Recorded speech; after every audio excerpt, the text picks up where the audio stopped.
Namaskara and welcome to BIC Talks, a podcast brought to you by Bangalore International Centre, where we present conversations that move, inform, and encourage discourse.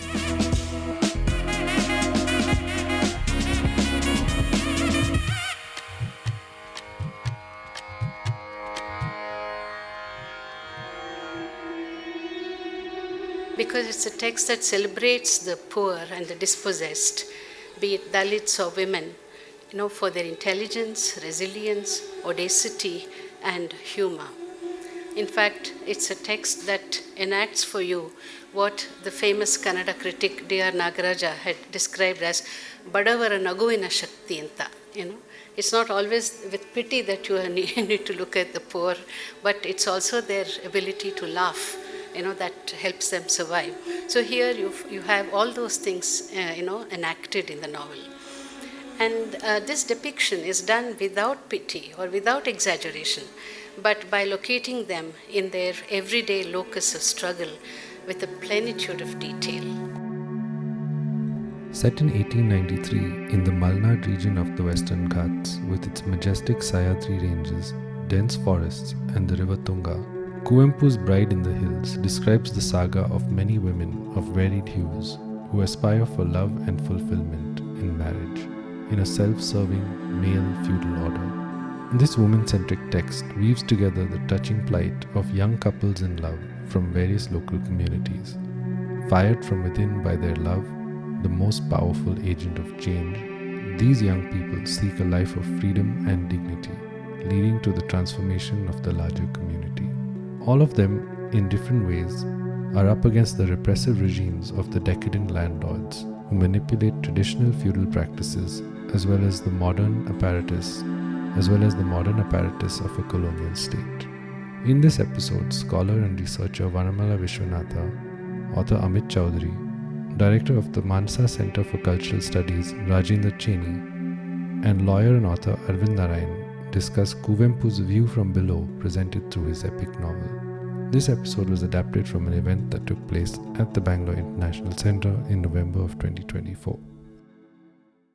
Our first speaker for today is Professor Rajendra Cheney, who will lay out the context of the novel. A literary and cultural critic, he was formerly Professor of English at Kuvempu University in Shimoga and is presently the director of the Manasa Center for Cultural Studies in Shimoga. A bilingual writer, he has authored 20 books in Kannada and 6 in English, and among his many honors is the Karnataka State Sahitya Academy Lifetime Achievement Award. At present, he is a member of the Karnataka State Education Policy Commission, which is what has also partly brought him to Bangalore. So we've been lucky to have him here as well. You've all probably seen his writing on contemporary politics and culture in various publications, including the Deccan Herald, The Hindu, and Frontline. So over to Professor Cheney.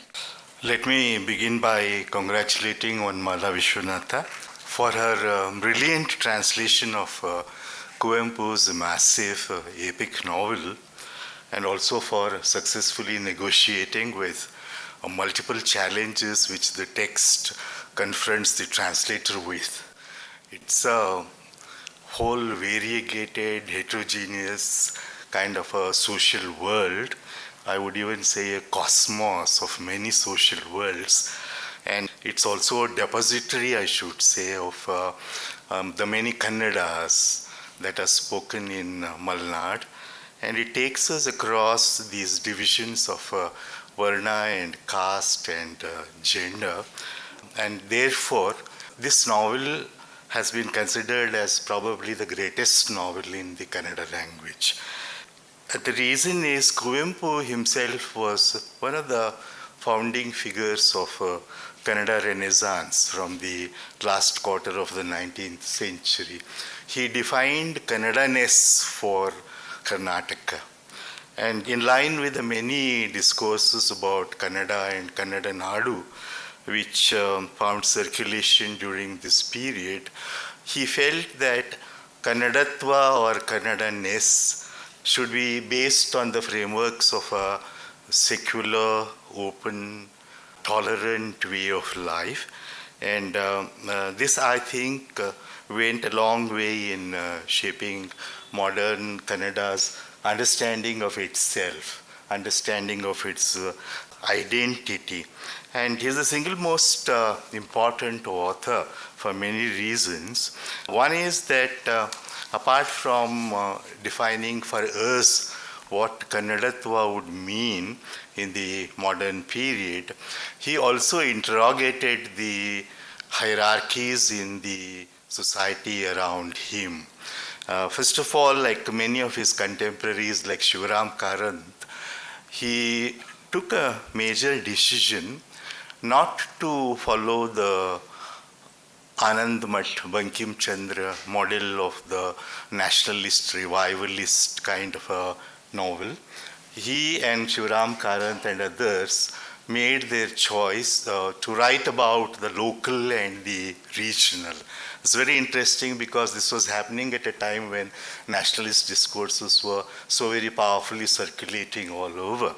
And the major decision of the Kannada fiction writers was to write about the regional precisely in order to break this binary between the national and the regional. This is one of the important contributions of Kuvempu, and he also educated us in how to confront modernity by developing what I would be describing as a necessary ambivalence towards modernity. It's liberating, but in many ways it's also something that alienates us. This double perspective that Kuvempu developed is a part of the novel that we are reading. I think this is also culturally and a very important thing. As a writer of fiction, though of course he derives his strength basically from the humanist tradition which opted for realism, he was the first major writer to break out from the prison of realism in order to reach to the transcendental, to something which is more than what could be described as documentation of what happens in ordinary life. The novel that Vanamala has translated also happens to be an epic of the ordinary, you see. But there are such great epiphanic moments in the novel where the characters are empowered to transcend these prisons of caste and gender and realize that there is a reality which ultimately remains mysterious, but there is a reality. There is an order of existence which may be beyond our comprehension, but to which every ordinary man and woman has a right to claim a legacy. And this is the legacy that we find in Malegalalli Madumagalu. This is also very important.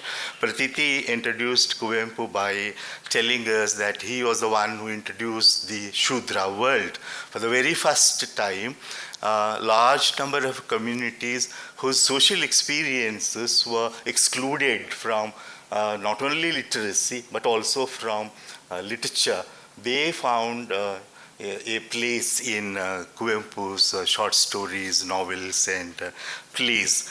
Thereafter, I think Kannada fiction began to be more expansive and more inclusive. This happened especially with his two novels, and this is a very great novel because I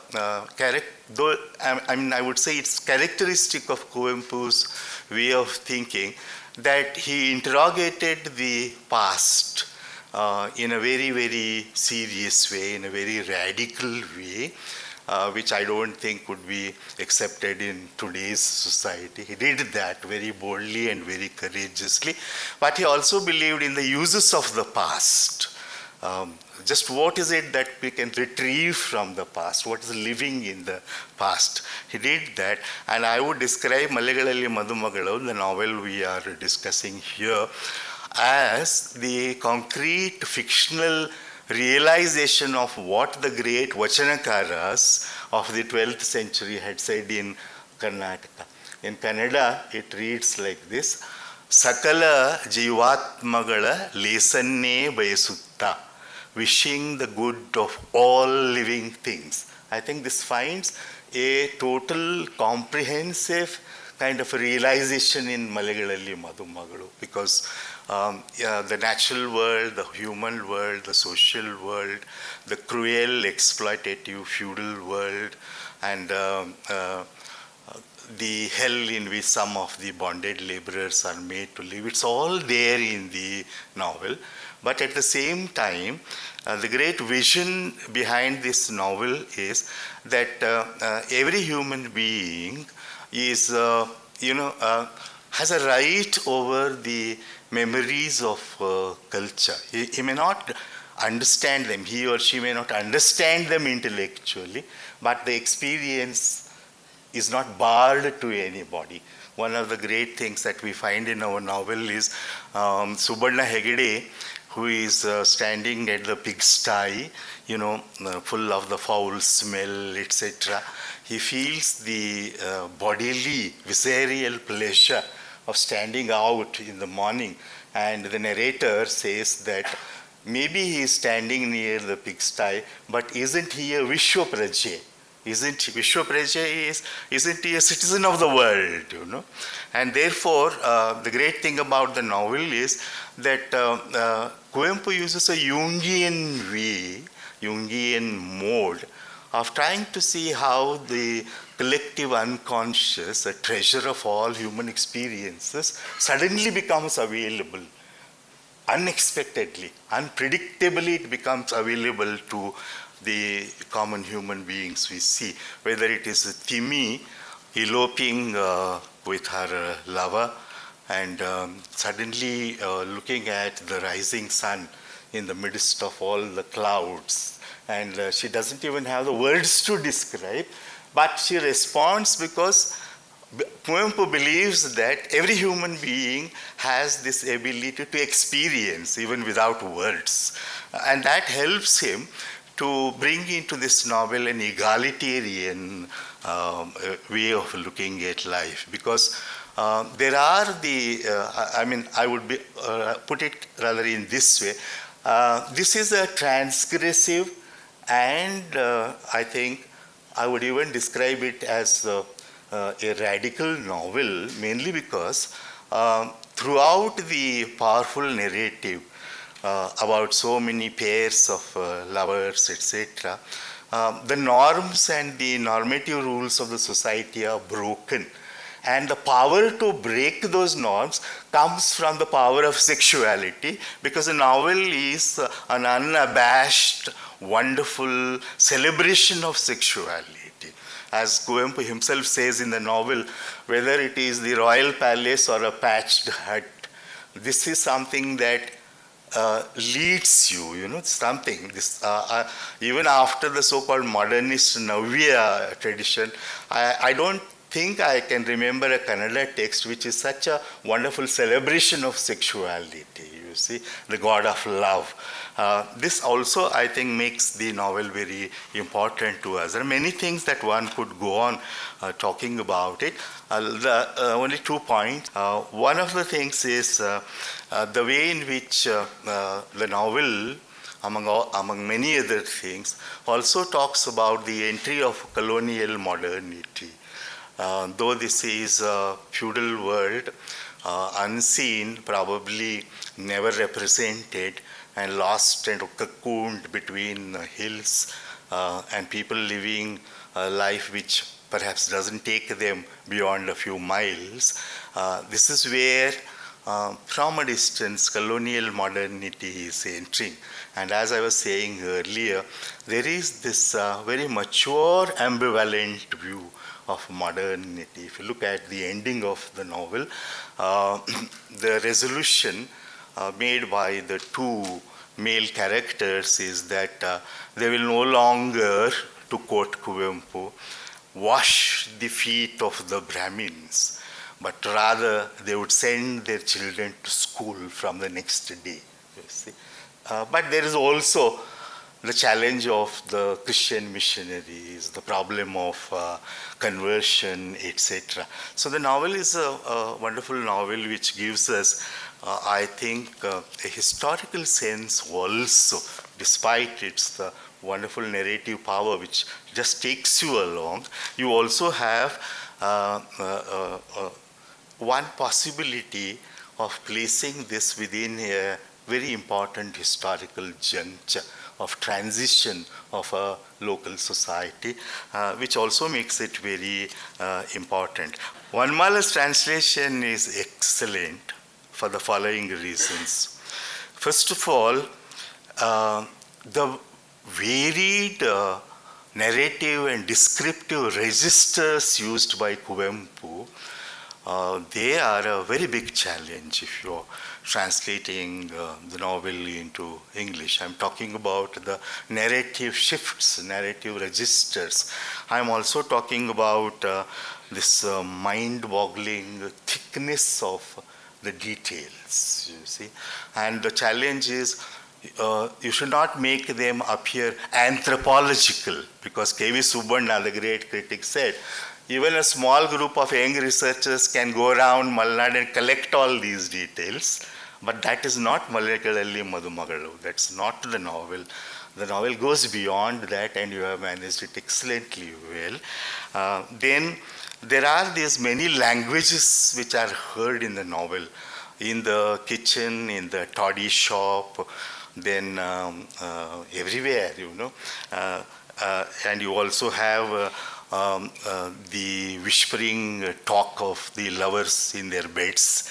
You also have young women privately talking about the first sexual experience. All these, there are these voices, very distinctive voices, and there are these many languages that Kuvempu uses, language in the larger sense of the word, to bring alive the social worlds and also the complexity of the human emotions and the passions. This has come out very well because Kuvempu, he did not believe in constructing one standard kind of a register for fiction. He broke those barriers also. So the translator has to shift from one narrative language to another. You have done it extremely well. These unparalleled specific details have come out. And what has remained with me after I read the novel is the lingering voices, they bring alive those human beings who speak in that way, and they are the voices which are going to remain with you for a long time. Like Vanamala, with bated breath, I am also waiting for responses to this novel from various communities of readers, you see. A novel of this kind has to develop a long biography, each reader adding his own interpretation, each language community responding to it in its original way. Our next speaker is the translator, Vanamala Viswanatha, an independent scholar and translator who has taught English language and literature for over 4 decades in premier institutions in Bengaluru. She's translated into English well-known Kannada writers such as U.R. Ananthamurthy, Sara Abubakar, Lankesh, and Vaidehi. The Life of Harish Chandra, her translation of a medieval Kannada poetic classic, was published by Harvard University Press and the Murthy Classical Library of India in 2017. A translation fellow at Ashoka University, her current work includes the translation of Vadaradhane, a 10th century Jain text in Kannada, forthcoming from Harvard University Press, Tolpadi's essay collection Meditating on the Mahabharata from Penguin Random House, and of course the text under discussion today, Kuvempu's Bride in the Hills, also from Penguin Random House. So the first question that comes to mind is why this particular text? And what did it mean to me? What does it mean in the culture? When you choose a text like this, it is no longer just a personal choice. It's of course personal, subjective, but it's not just that. It's also a cultural choice. This is a text, and it's already, Dr. Chenni has already explained to you how important it is to Kannada culture, because it's a text that celebrates the poor and the dispossessed, be it Dalits or women, for their intelligence, resilience, audacity, and humor. In fact, it's a text that enacts for you what the famous Kannada critic D.R. Nagaraja had described as Badavara Naguvina Shakti anta. It's not always with pity that you need to look at the poor, but it's also their ability to laugh, that helps them survive. So here you have all those things, enacted in the novel. And this depiction is done without pity or without exaggeration, but by locating them in their everyday locus of struggle with a plenitude of detail. And as the novel itself opens with this, epigraph at the beginning, no one is important, no one is unimportant, nothing is insignificant. Rahmat Terikere, the Kannada critic, calls this the socialist mission statement of our times. So I'll illustrate it with the way this narrative, which is so woman-centric, deals with women. There are 77 characters in the novel, and at least 50% of them are women. So in Kuvempu's Republic, we don't have to fight for reservation. 33%, 50%, it's more than 50. So that's very nice.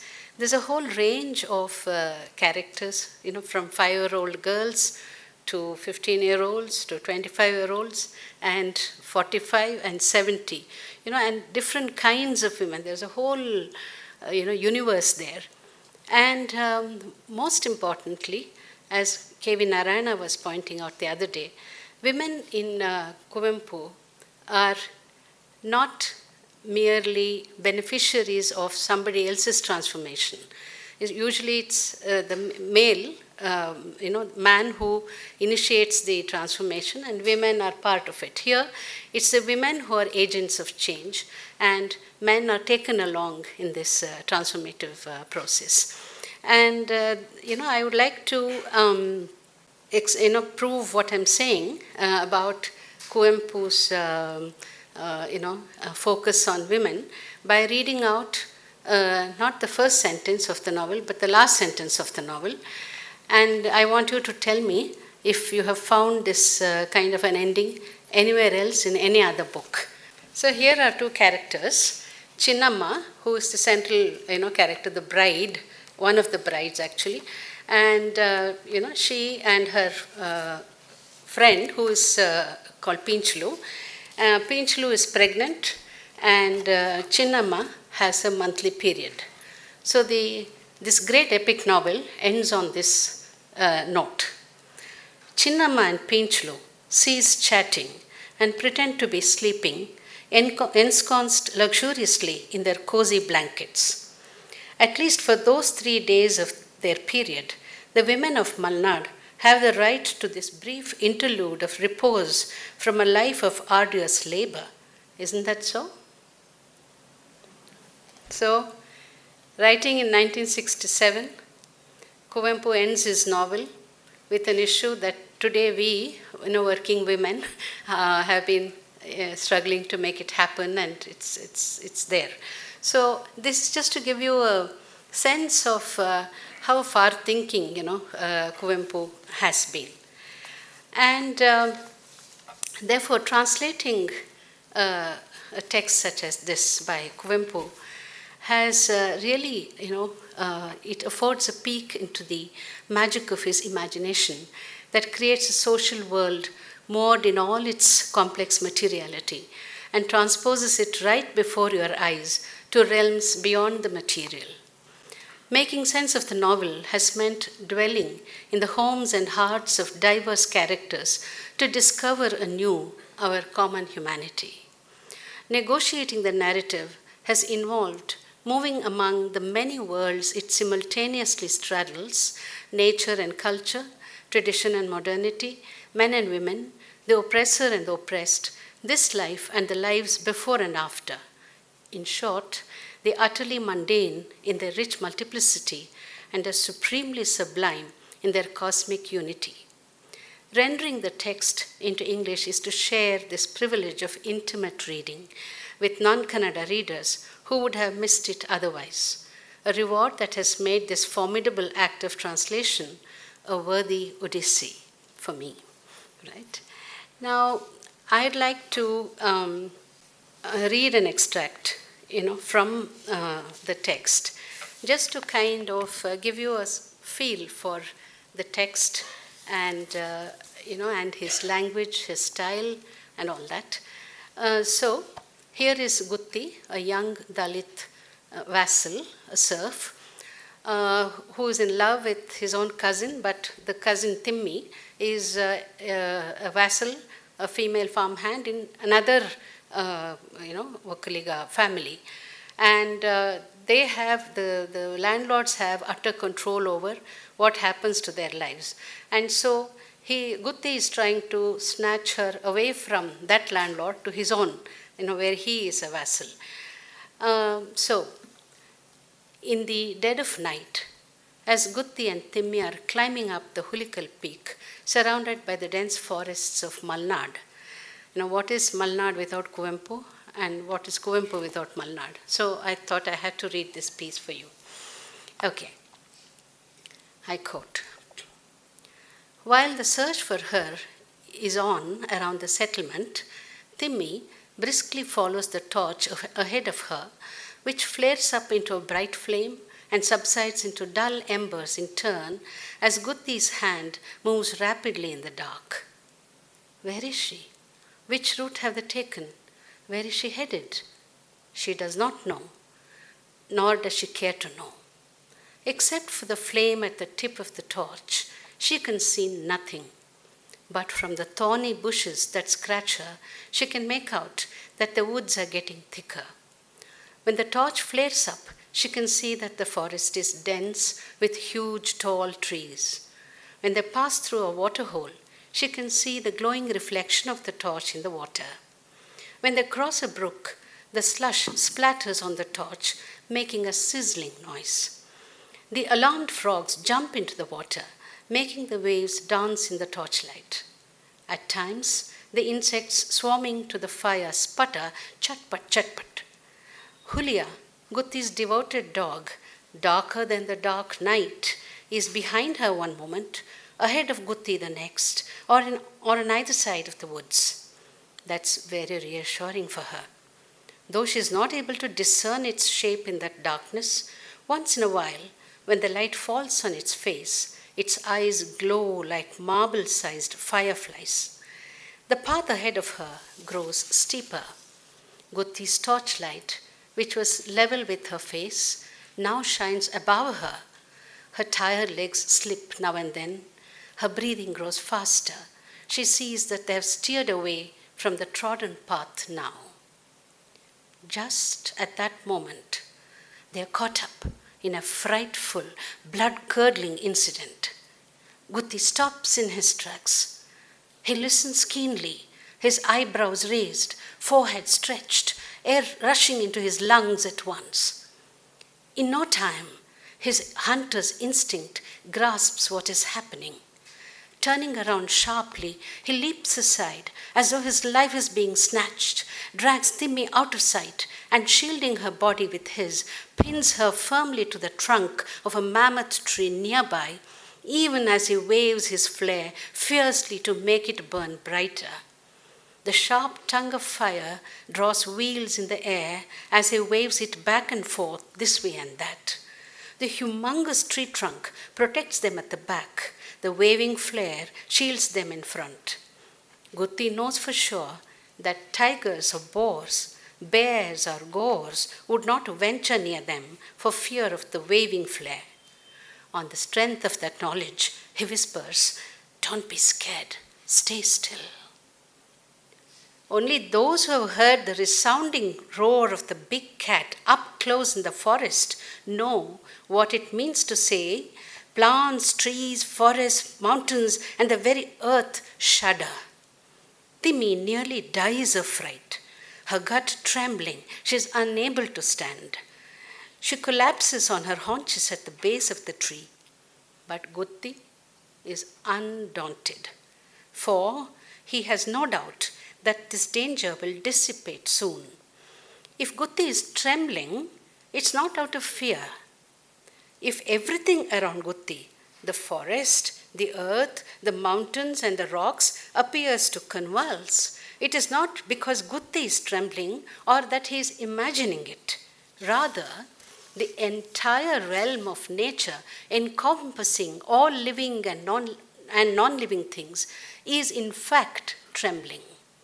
Even if there were no sentient beings to feel terrified, this fact of the entire forest quaking would have still taken place as a purely physical phenomenon in the wilderness.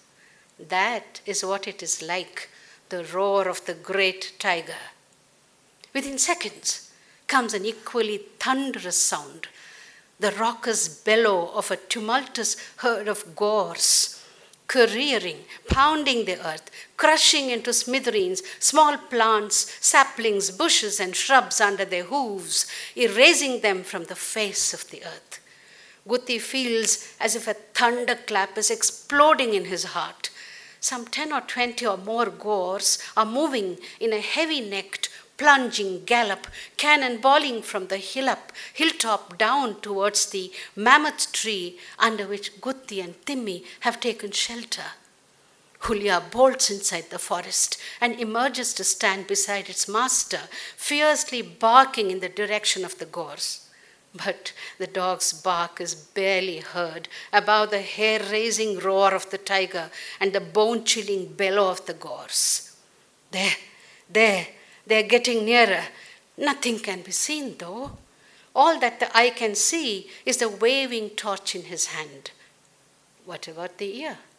It seems to have become insensible, swept away in the great flood of the thunderous sound beyond its capacity to endure.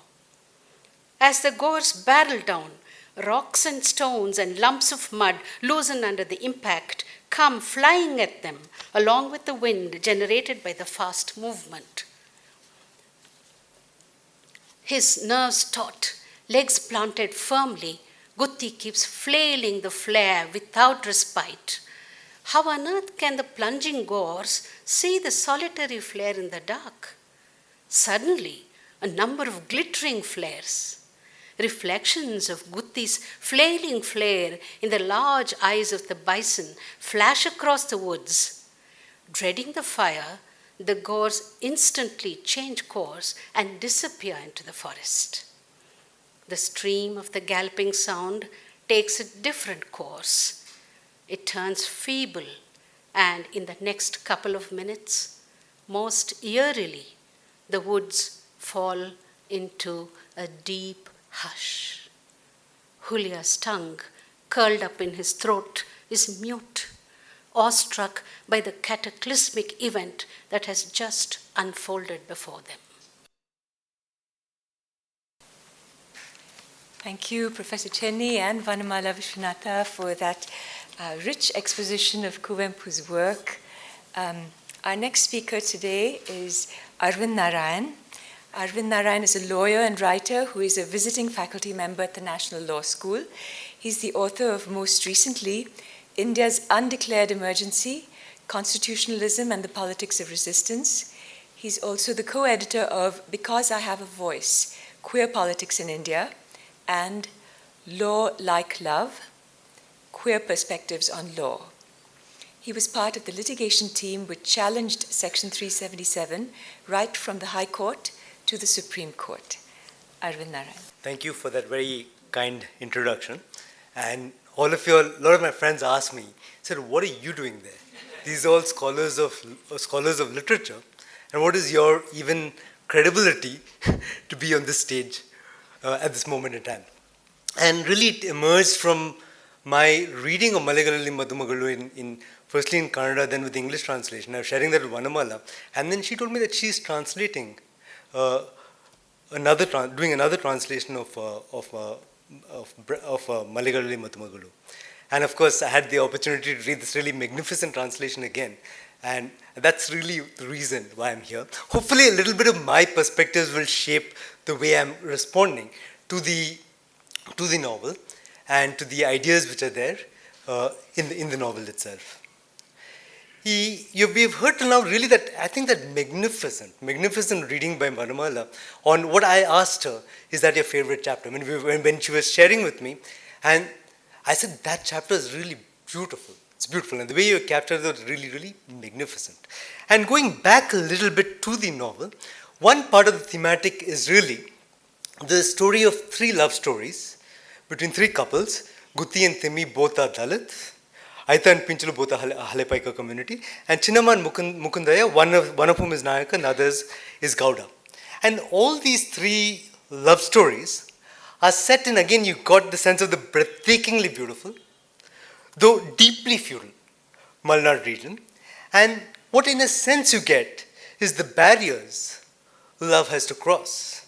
The barriers are social, they're feudal, they're psychological, they're patriarchal, before the lovers are finally united. What is great, of course, of the novel is, as Vanamala puts it in the introduction, the three voices. There is the descriptive voice, the reflective voice, and the dialogic voice, and all three voices really come together. And I think if you read the novel, you'll get a sense of the beauty of place, without a doubt. And Vanamala's description brings that again to mind. But also what will happen in the course of reading the over 60 characters, coming across the over 60 characters in the novel, is that everyone will have one favorite character in the novel who's etched forever in your mind's eye. And I think very few people, including I think Professor Chenni and maybe Amit and Vanamala as well, will disagree that the favorite character, the hero of the novel, is really the dog Hulia. Hulia is blinded in a fight with a leopard, which is again described very powerfully, and throughout the novel described as Gutti's, the one-eyed devotee of his master Gutti. And you can see that devotion throughout. You saw it in the narration again by Vanamala. And that particular scene which Vanamala described is really about the beauty, of course, of the area and the powerfulness of the situation in which Gutti and Timmi and Hulia find themselves, with the tiger's roar, the gore's bellow, and the careening down of the gores as Gutti's waving. Again, you can imagine that in your mind's eye, right? As Gutti's waving the torch round and round and hoping to God that the gores turn course, which they do. Again, see the great part about that chapter. I think that chapter again, because you can begin anywhere, you can end anywhere. Again, that's what Kuvempu says in the opening epigraph. I would think that everybody should begin with that chapter. Just begin reading that chapter, and then you get pulled in, and you're drawn back and you're drawn forwards, as it were. And if you read that chapter again, the three registers really come together. The beauty of nature, of course, is there, and the dialogic register as well, wherein you see the conversations between Timmi and Gutti. Gutti, of course, has spirited Timmi away because he's in love with her, and you see, as they ascend the peak, their love ascend, right? You see the love kind of growing as they're going up the peak. Initially, Timmi is very petulant and says that, this is awful, I'm finding it difficult to walk, etc. But as she goes past this particular episode, and as they get to Hulikal Peak, again, Dr. Chenni put it very well, you get a sense of the language of what love, or what Kuvempu describes as Rati Manmata, the story of Rati and Manmata. You get that. And again, very beautifully described, where of course Timmi is part of the Halepaika community, so not completely bound by Brahminical notions, but still she has a sense of, within quotes, modesty, and says, you sleep there, I sleep here, we sleep separately. And Gutti says, but it's going to be very cold. She says, no, you sleep separately. And the description is, middle of the night, she gets up, and suddenly she feels Timmi's chest behind her and holding her tight. And she's thinking, how did that happen? She thinks for a moment, and then she relaxes back into the grip, and she feels his grip around her. And then the description is, if Hulia had not been around, they would have reached the very top. And so you get that sense of, again, Hulia in that entire context, as it were. That's the description of that dialogic intensity and how the love really grows. And The other part which comes in that particular context is, again, Vanamala described how Timmi has never been outside her village. Suddenly she's on the mountain peaks. She sees the entire fog, finds the beauty of the place and completely taken in by how beautiful it is. And she kind of says very idly, she says, if we had a house here, how nice it would be. Then Gutti replies, saying, you'll have the tiger for company. And Timmi retorts, the tiger is not like you. It has a sense of decency. Referring, of course, to the events of the little while ago, as it were. So this, I think, gives you some sense of why you must really read this novel and the beauty of the entire novel. And what I think really drew me in is you get this sense of the beauty of the Malnad region with forests and the majestic mountains. The characters also embark on the interior reflections, which plumbs the depth of the relationships between man and man, bounded as it is by caste and gender. And really, I think the one man-made institution, which is like a background, which underlies all interactions among the characters, is really that of caste. Right? And how does caste manifest in this particular novel? Again, this is really interesting to me again, that is, you see the fact that caste manifests as a language of contempt, it manifests as a language of indifference, it manifests as a performance which falls at points in time, it manifests as desire which can sometimes, which we saw, erase the lines of caste, and it manifests as a form of really lawless violence. I'll see if we can take you through as much of this as possible in the short time that we have. When we get the starting point for me again of the question of caste and how the natural and the cultural come together is the point when the masters, in this case the Hegdes, go to the hillock, which is called Odera Dibba, go to the hillock and shout for the laborers to come. That's the description. I'll read out to you what the way Vanamala has translated. This is really beautiful. The people of the colony referred to the hillock as master's mound or Hegde's hummock, depending upon their station in life. Hereditarily bound in vassalage to the Hegde household for hundreds of years, they'd seen from their childhood the master standing on top of the hillock every morning, commanding them to start work. It seemed like a natural phenomenon. From the peaks of Master's Mound, the entire Holea settlement of 30 or 40 hutments was clearly visible as someone had ripped out its entrails. So he goes there and he shouts. And again, the point where you get a sense of the interiority of the lives of different characters is, I'm not going to read out this, but how the various characters respond to the master's shout. It's not like, just because it's like the sun, everybody responds and goes out immediately. No, they all have different senses. Some go slowly, some go fast, some refuse to go. So that entire description is there. I'm not going to go into that now. I'll just talk about a couple of other quick points on the way caste manifests. One is what I was referring to as the language of contempt. Again, just one extract I'll read. When the Gaudas are walking down the road, as it were, down the path, and then they suddenly see the Holeyas come in. This is the description. On seeing those from the lower caste, the moment they see the elder Hegde, routinely all the men prostrate themselves before him as custom demanded. Unmindful of the thorny bushes and shrubs, the women slink away into the thick bushes, lest their sights defile the old man. So again, you see description after description of this kind of a contempt which one has by the upper caste for the lower caste. It's around the issues of food. It's around the issues of where one can sit. It's around a range of really social interaction. What I found also moving is, one is the question of contempt. There's also the very, very brilliantly described the language of indifference as the way caste manifests. This goes around the incident of the shocking murder of Dei, who is also lower caste, and she's murdered by her husband Jinkara, and then at which point the Aita, who finds out about this, runs to his masters to tell them that this is a shocking thing which has happened. I'll read to you what the way Vanamala has translated it. Aita pours out everything he has imagined, heard, seen, and known. What has taken place in Chinkara's hut in the night is so horrifying and so important for him that he assumes others would also be as shocked out of their wits. Is the death of Deyi someone he had known ever since he was a child a trivial matter?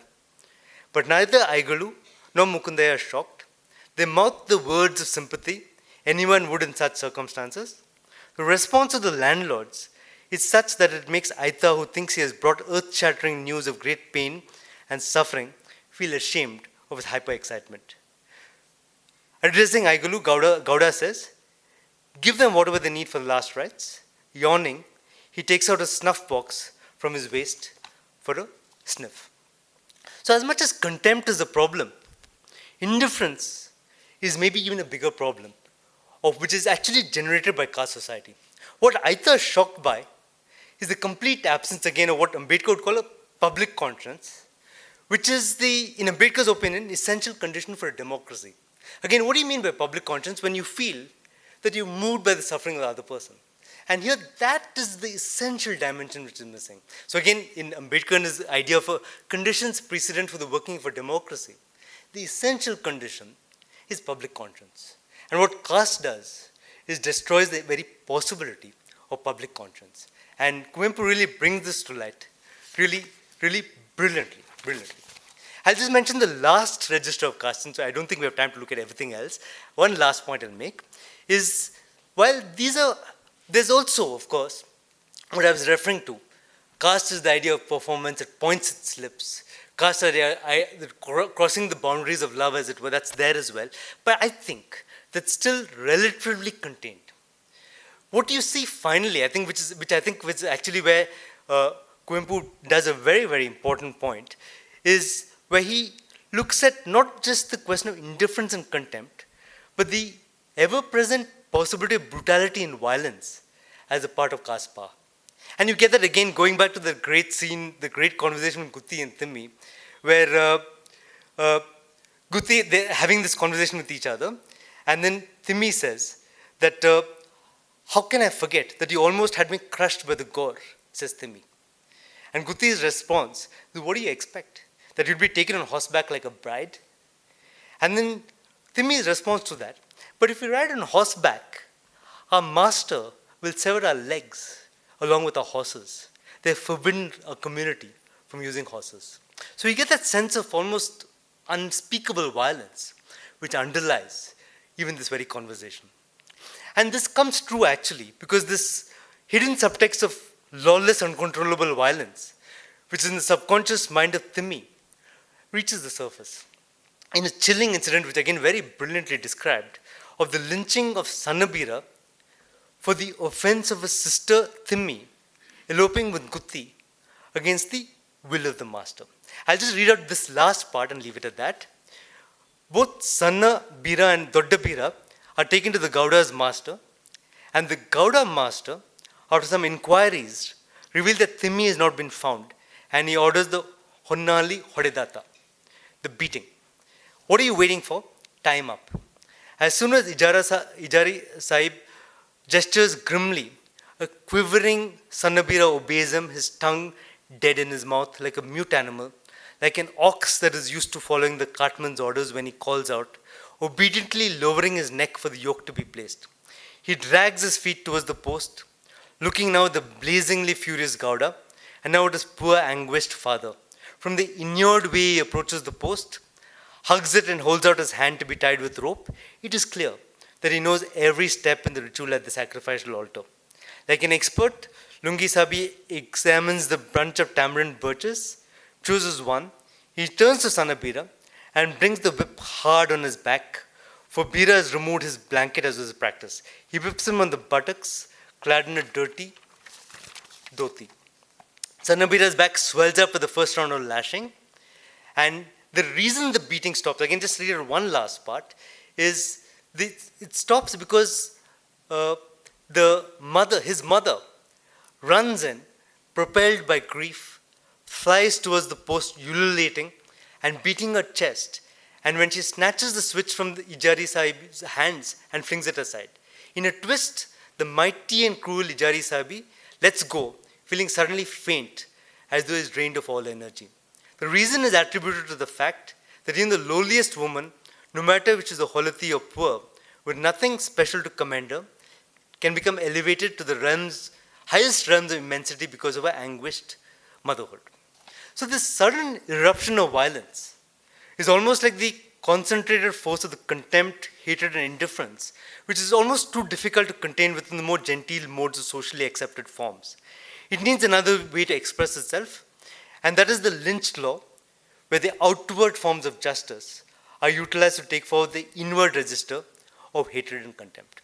I think this is particularly important, this kind of a portrayal of caste violence. I go back to something which Professor Bakshi said. He said that Ambedkar's unique contribution to the question of understanding caste is to throw light on both lawless law as well as lawless violence as an integral dimension of caste. And in this, Ambedkar is very different from Gandhi. Again, to just read what Professor Bakshi has to say, Ambedkar emerges as the most articulate archivist of atrocities. His corpus is full of contemporary testament of Dalit suffering. Compared to this, much of the nationalist discourse is bloodless. Mahatma Gandhi's discourse, for example, on the removal of untouchability, is not haunted by a single lynched Dalit corpse or a single raped and bloody Dalit woman. The apostle of non-violence sanitized the here and now violence against untouchables and remarkably succeeded in putting the issue of untouchability on the reform agenda of Hindu social organization. The Mahar Mahatma had no such sublimating options. He portrays Hinduism as red in tooth and claw. And the fact that Kuvempu did not hesitate to portray the brutal face of caste, I think is very significant for a thinking of Kuvempu as an anti-caste thinker. Thank you. Thank you, Arvind, for this wonderful evocation of your experience of reading Kuvempu. Of course, reflecting your work in social justice as a lawyer.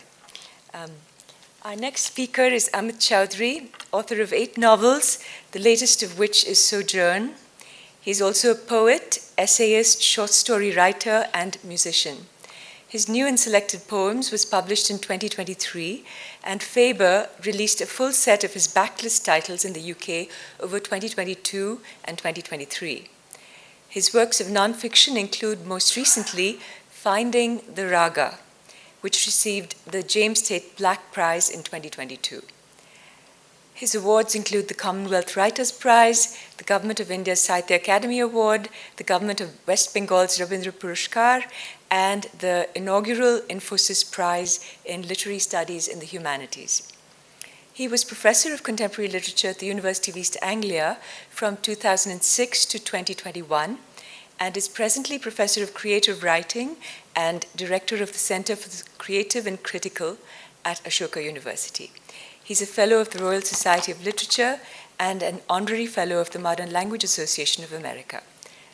I don't feel very equipped to speak with great depth of knowledge because the introduction is a recent one to Kuvempu's work. But I will speak as a writer who has responded to a writer who has had to be a critic because I think when you embark on the path of writing, you are in a particular historical period, whenever that might be. And that historical period, it might turn out, has many aspects to it which you are in disagreement with. And from this begins the kind of thought that goes into criticism and self-examination to do with why you are writing in the way you are. And if you are writing about certain themes, why you are writing about them in the way you are, and why you are not limited to themes alone, and why themes cannot define you as a writer. I think these are crucial, questions to all moderns from the 19th century onwards, or from the Enlightenment onwards, from the European Enlightenment onwards, which underlines the importance of the human being as an agent who is capable of freeing themselves through thought and action. And the limitations, the liberations and the radical kind of possibilities created by this underlining and the limitations of this particular underlining, the emphasis, the centrality of the human. And writing fiction, writing poetry in the time of modernity that I'm talking about, in which it is the human being who's at the center of the universe. And that presents us with immense possibility. But it is an ambiguous kind of gift, this possibility. Is the subject of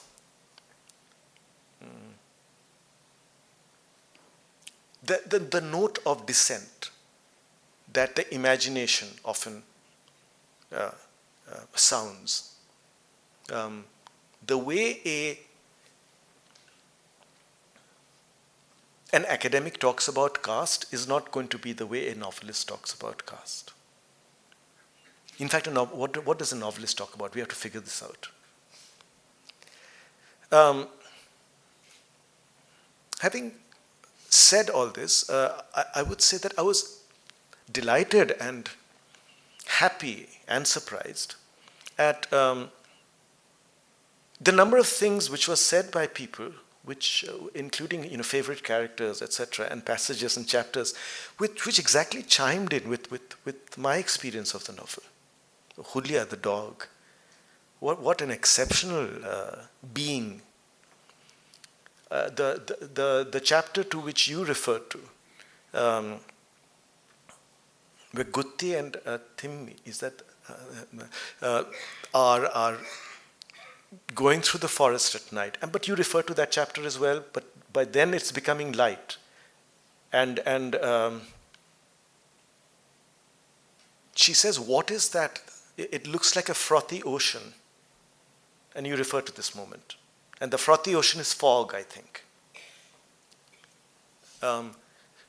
These are extraordinary moments in the first 150 pages of the book, which itself, by the way, is an extraordinary achievement, those first 150 pages on the part of Kuvempu, and done great justice to by Vanamala.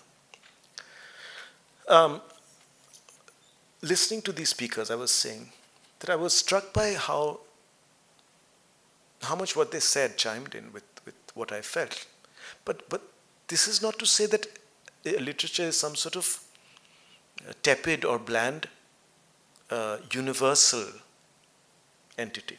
It's not like 2 + 2 = 4 is a universal. Literature, Julia is not a universal in that way. What is Julia then?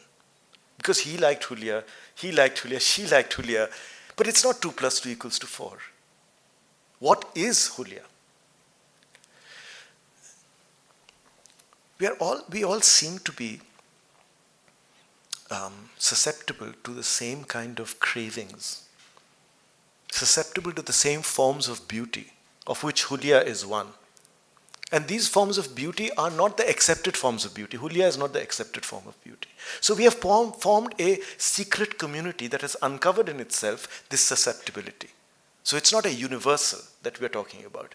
We are talking about the formation of a community of readers who understand at the moment of reading that what they thought about beauty or this or that is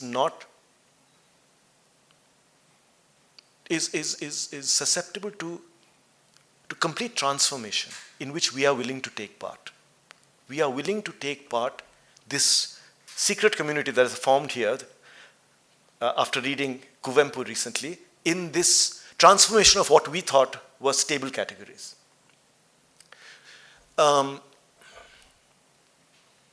Kuvempu is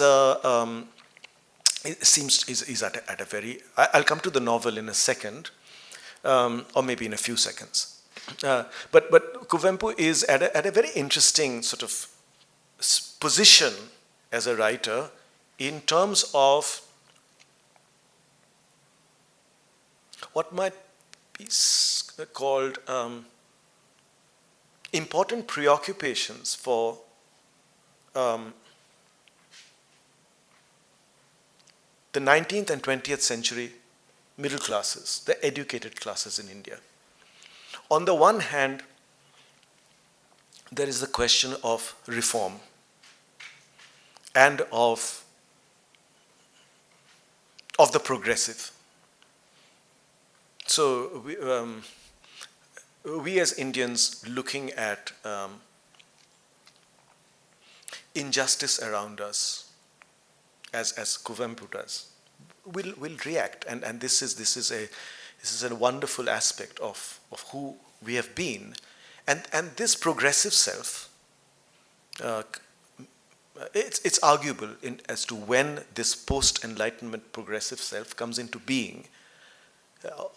One possible date is around 1828, the formation of the Brahmo Samaj, the reform movements with Ram Mohan Roy and others against,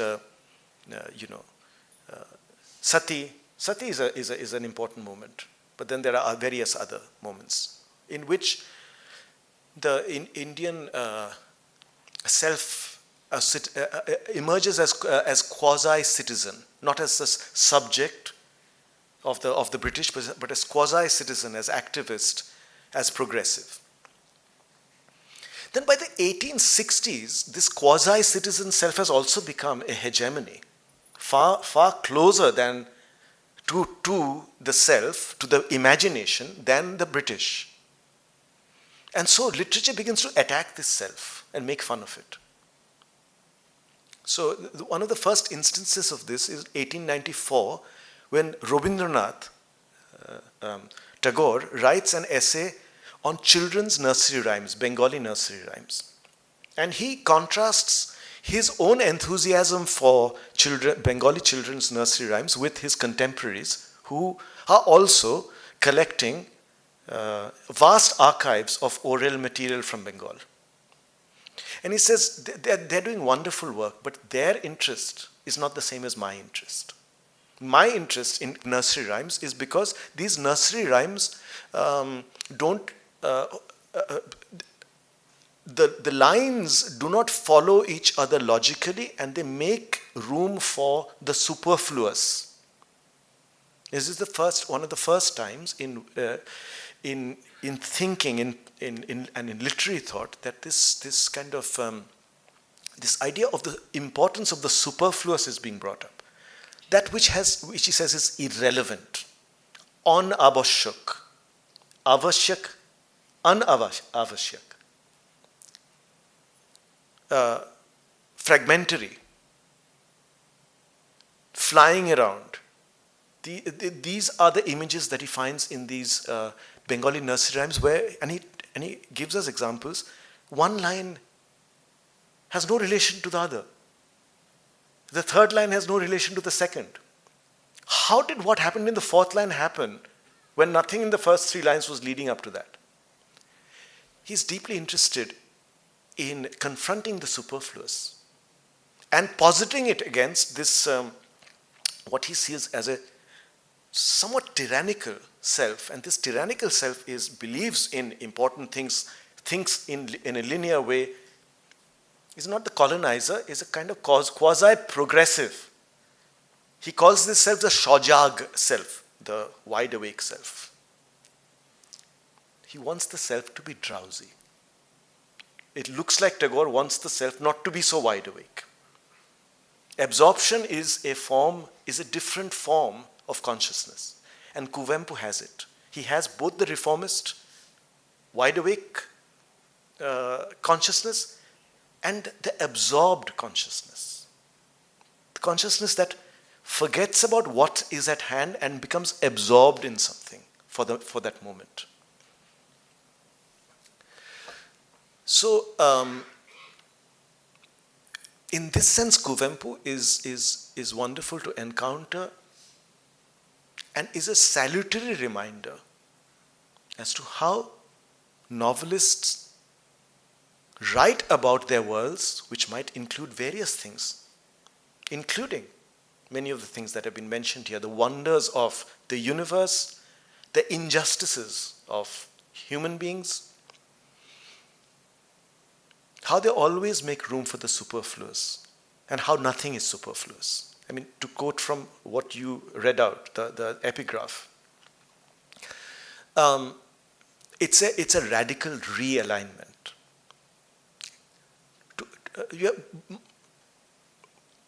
In the world of Indian writing in English, in the last 30 years, our vocabulary has become too shojag, too awake. We don't understand anymore, we don't have the vocabulary anymore for this tension with the superfluous that makes us truly free. We cannot be free without this space given to the unnecessary.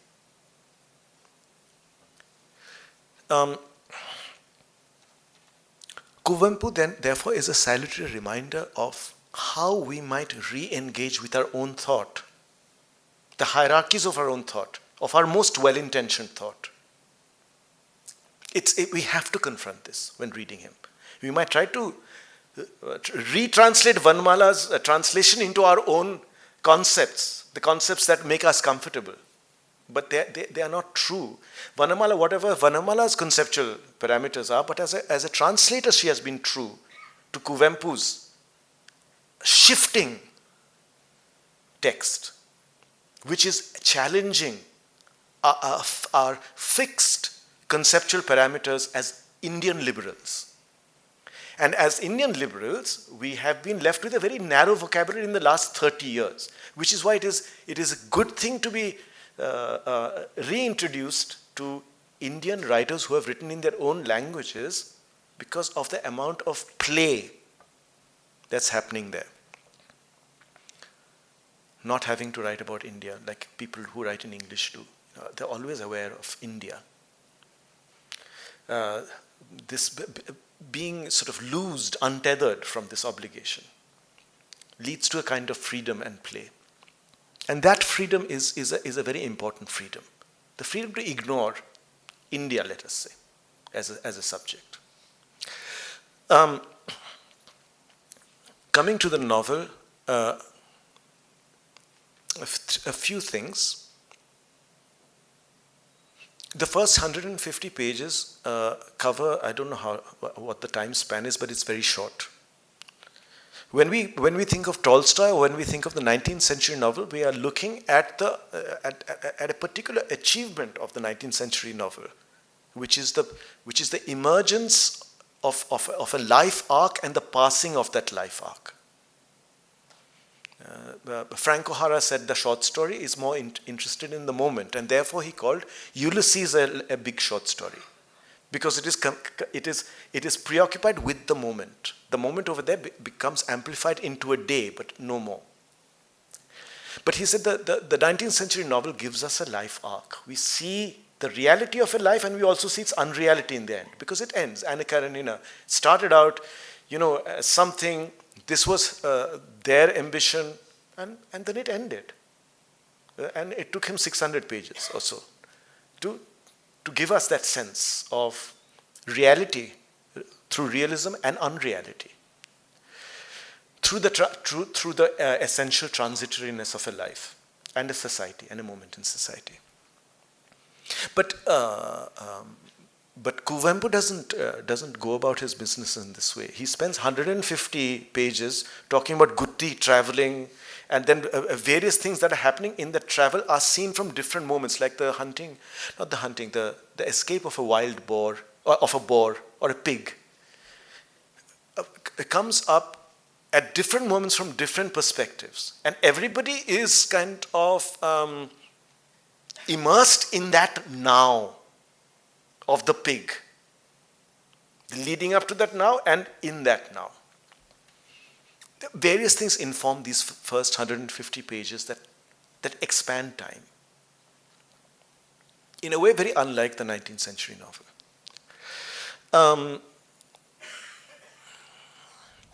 One thing that the first 150 pages taught me was the humanist idea that the human being needs to be the protagonist of a novel. gives way here to something else. And also, a linear time gives way here to the embrace of the random. Nothing is dwelt upon for too long.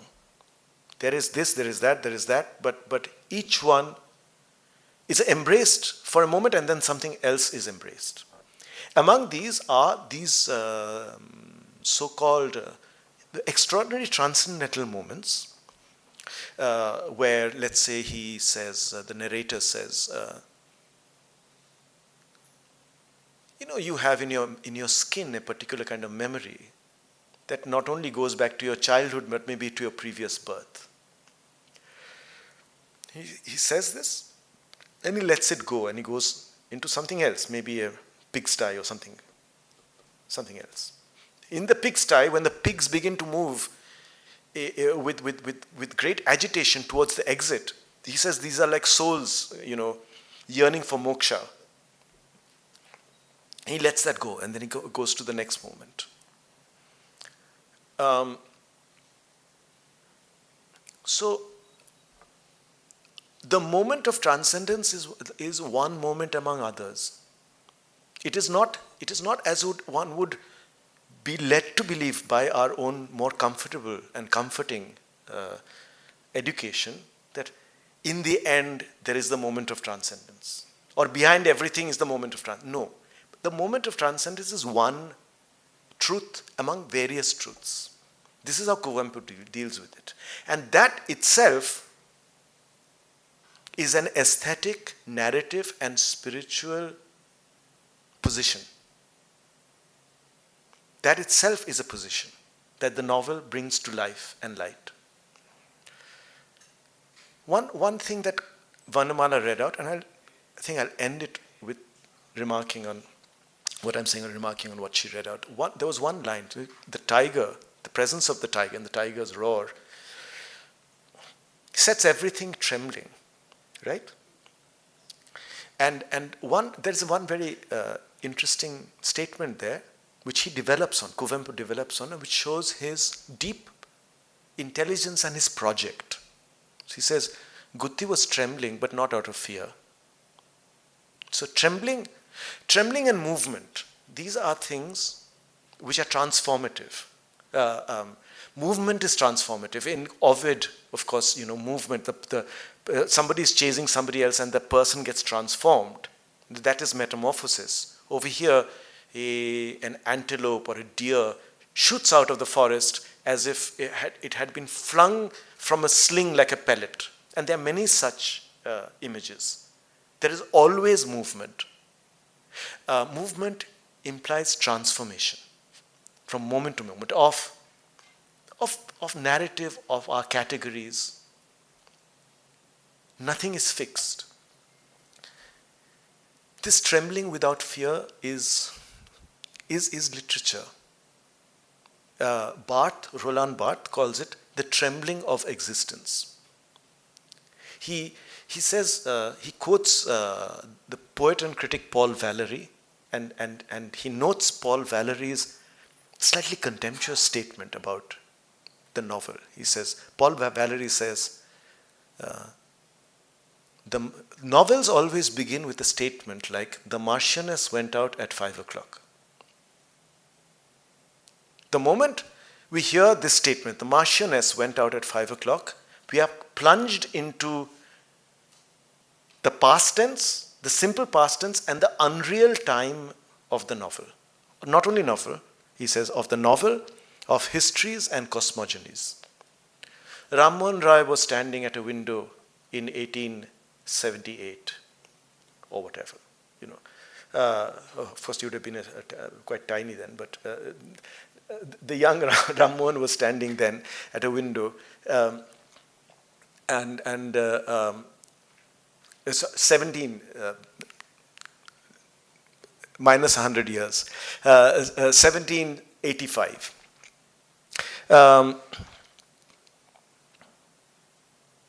You still be quite young. So when you read a biography, it starts in that unreal time of what Barthes identifies as the simple past tense. And he says this simple past tense lulls us and suppresses the trembling of existence. And here what we have is this trembling without fear. And I think this agitation, this excitement, characterizes the novel's project. Over and above any single character or theme it might make part of its canvas, everything is agitated and trembling without fear even. That means there is no, but when he says, Gutti was trembling, but in that context of the tiger, but trembling without fear, the trembling therefore does not have an immediate cause. It is a causeless kind of agitation, or an agitation that cannot be connected to a particular theme, a particular interpretation. So, I think Kuvempu gives us a lot, gives us a portrait, gives us much to think about, but also not just through humor and wonder, which are all there, but through a deep intelligence, refutes the comfort we might feel in our usual ways, the ways in which we've been educated to think about these things.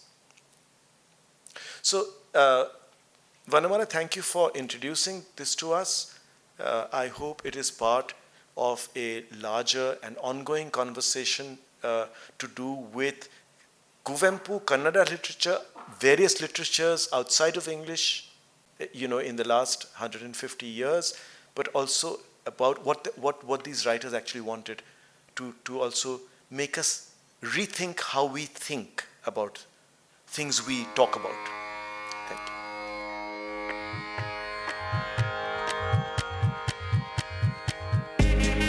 you. You have been listening to BIC Talks by Bangalore International Centre. If you like what you heard, do follow us on social media. Keep up with our programming by signing up for our mailer on the website or leave us a review or rating on Apple Podcasts or iTunes. The crew that makes these podcasts possible is Gaurav Krishna and Ishan Gupta on sound supervision and production, with support from S. Saranaraj and Raghu Tenkaila.